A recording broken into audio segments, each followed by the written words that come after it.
At so what's up? Good evening mga ka-Inohex TV ko. So yun nga medyo na-late tayo na mag-video dahil masyado tayong busy sa tindahan.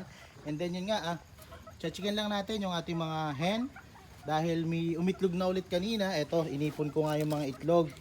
And then ito yung palatandaan na natin na sila yung mga pabababahan natin. Yan, meron pa dito. Yan.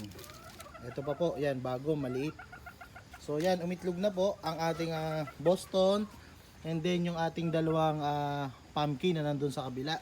Bali mga ka-Inohex TV ko, yung napababahan na natin ngayong araw na to is itong isang pumpkin na nasa harapan na ito, and then ito po. Ito na lang po yung hinihintay nating umitlog, nang sa gayon is mapababahan din po natin. At yun nga mga ka-Inohex TV ko, yan, medyo pawis na pawis po ako. And then bumuhos pa nga po yung malakas na ulan, kaya medyo hindi nga tayo nakapag-video kanina, hindi natin na bisita ng mas maaga yung ating mga manok, yan oh. Pero yung iba is yan, nakahapon na po. Yan.